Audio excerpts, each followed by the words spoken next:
Hello guys, आज के दिन की शुरुआत करती हूँ मैं इस खूबसूरत से मौसम के साथ जो दूर से देखने में काफी खूबसूरत लग रहा है। बट ये आजकल 2-3 दिनों से मेरे यहाँ का मौसम आंधी और तूफान से भरा हुआ है और इस आंधी और तूफान की वजह से बहुत सारी चीजें डिस्टर्ब हो रही। आप सब देख सकते हैं गाइस कितनी भयानक आंधी चल रही। और ऐसा केवल आज नहीं, 2 दिन से लगातार है। उसके बाद ही गाइस मौसम दिखाने के बाद मैं आज के दिन की शुरुआत करूंगी गरम गरम चाय के साथ। और उसके बाद ही गाइस, क्योंकि सुबह सुबह चाय लेने के बाद मैं बैठूंगी अपनी स्टडी करने। गाइस थोड़ी सी मेरी 2 दिन से तबीयत भी नहीं सही थी, तो उसकी वजह से मैं आज ब्लॉग बनाने में थोड़ा लेट हो गई। मुझे लग रहा था नहीं बन पाएगा, बट फाइनली जहाँ चाह है वहाँ राह है, तो फाइनली मैंने बनाया। तो सबसे पहले मैं आज आप सबको बता दूं, जो उस दिन वाला ज्योग्राफी का चैलेंज था वो मेरा कंप्लीट नहीं हुआ था, तो आज मैंने ज्योग्राफी उठाया। और ज्योग्राफी में आज मैं लेकर बैठी हूँ इंडियन ज्योग्राफी, क्योंकि वर्ल्ड ज्योग्राफी मैंने उसी दिन कंप्लीट किया था। तो इंडियन ज्योग्राफी में लेकर बैठी हूँ गाइज, और इंडियन ज्योग्राफी में कंप्लीट कर रही थी। गाइज आप सबसे मुझे एक इंपॉर्टेंट बात बतानी थी कि जैसे बहुत सारे लोगों का कमेंट आया था मेरे पास कि ऑप्शनल कौन सा लें।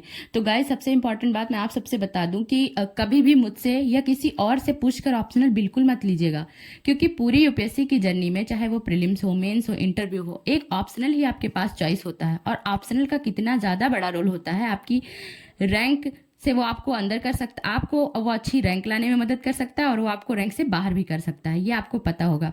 तो जैसे सबसे पहले आप ना खुद चेक करिए कि कौन से सब्जेक्ट में आपका इंटरेस्ट भी होना चाहिए और उससे रिजल्ट भी आना चाहिए। पता चले कि आप ऐसा सब्जेक्ट ले लें जिसमें आपका इंटरेस्ट बहुत ज़्यादा है बट रिजल्ट आ ही नहीं रहा, तो उसका कोई मतलब नहीं होगा। ऐसे सब्जेक्ट देखिए कि जो पहले रिजल्ट चेक करिए कि कौन से ऐसे सब्जेक्ट हैं जिनके कैसे रिजल्ट आ रहे हैं। 10 कम से कम नहीं ज़्यादा तो 10 साल का तो आप चेक करिए ही करिए कि कौन से ऑप्शनल सब्जेक्ट्स लेकर कैसे कैसे लोगों के रिजल्ट आए हैं, कैसे क्या रहा है रिस्पॉन्स। उसके बाद में आप अपने ऑप्शनल को सिलेक्ट करिए। और अब जब रिजल्ट देख लीजिए तो उसके अकॉर्डिंग अपने इंटरेस्ट को भी देख लीजिए। जैसे मेरा हिंदी लिटरेचर, मुझे हिंदी में इंटरेस्ट काफ़ी हमेशा से था, तो मुझे लगा हिंदी लिटरेचर में मैं बेहतर कर पाऊंगी इसके। और फिर मैंने चेक किया तो रिजल्ट भी काफ़ी अच्छा था, तो फाइनली मैंने हिंदी लिटरेचर ले लिया। तो मैं आप सबसे बस यही कहना चाहूँगी गाइस कि हिंदी लिटरेचर आप ऑप्शनल कभी किसी और से पूछ के बिल्कुल मत लीजिए, आप खुद जूझिए। क्योंकि जब आप खुद जूझेंगे ना तो आपको सारी चीज़ें अच्छी मिलेंगी। और ऐसे कोई बता देगा, किसी के बता देने से लेकर आप अपना अटेम्प्ट मत बर्बाद करिए, तो उसके अकॉर्डिंग आप ऑप्शनल लीजिएगा।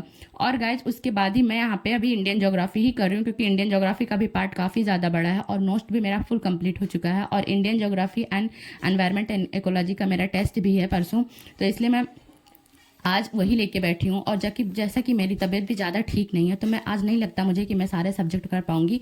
बट हाँ, जो सब्जेक्ट टेस्ट है उसको मैं नहीं छोड़ सकती किसी भी सिचुएशन में, तो इसीलिए मैं इंडियन ज्योग्राफी अभी फ़िलहाल वही पढ़ रही हूँ। उसके बाद ही गाइस फिर देखिए मौसम जो था, मैंने सोचा आप सबको दिखा दें। थोड़ा सा आंधी वांधी रुक गया है, शांत हो गया है मौसम, बारिश हल्की हल्की हो रही, बहुत हल्की सी बारिश हो रही है, लेकिन आंधी फाइनली रुक गया है।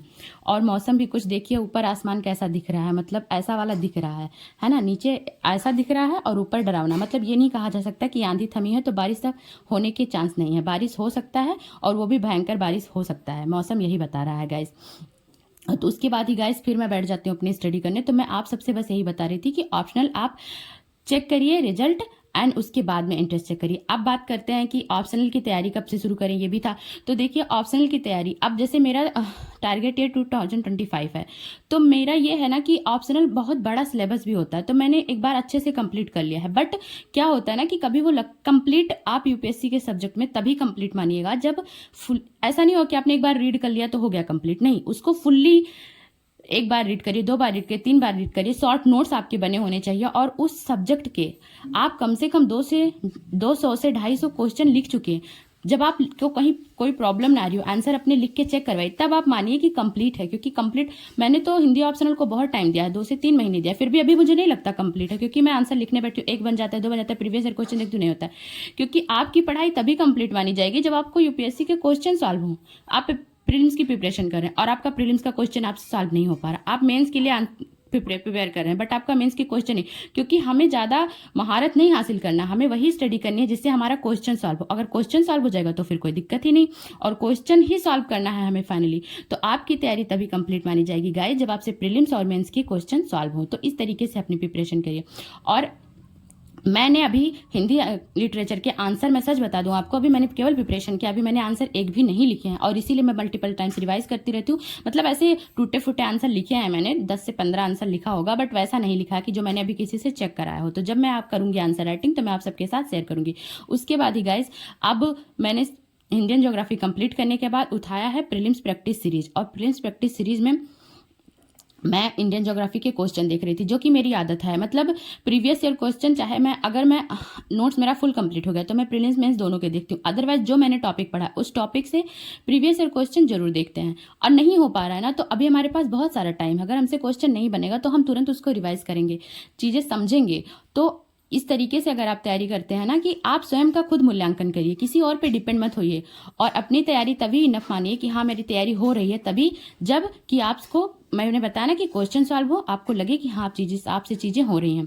और गाइस देखिए, जैसे किसी दिन तबीयत किसी की खराब हो गई, 1-2 दिन के गैप से कोई प्रॉब्लम नहीं है, 1-2 दिन का गैप आप ले सकते हैं, बट डेली डेली नहीं। तो डेली डेली गैप लेंगे तो फिर बहुत प्रॉब्लम हो जाएगी, और खास करके जो भी जिनका 25 या 26 अटेम्प्ट है, तो उनके लिए तो ऐसा भी नहीं। मतलब बिल्कुल अपनी एक प्रॉपर स्ट्रेटजी, और स्ट्रेटजी हमेशा 3 बनाइए। एक बनाइए मंथली टारगेट अपना, और एक वीकली होना चाहिए, एक डेली का होना चाहिए। और अगर आप डेली के टारगेट्स अपने अचीव करने लगेंगे ना, तो फिर आपका मंथली और वीकली दोनों सही से चलेगा। उसके बाद ही गाइज ये देखिए, शाम का ऐसा मौसम हुआ था, बहुत ही अच्छा मौसम शाम का लगता है, बट यही डर लग रहा है कि कहीं बारिश ना हो, क्योंकि बहुत मुश्किल से यहाँ पे चीज़ें जैसे लाइट वाइट की सुविधाएं होती है ना, वो मिल पाती हैं, और बारिश हो जाता है तो सब बर्बाद हो जाता है। गाइज मैं अपने ब्लॉग को यहीं पे खत्म करती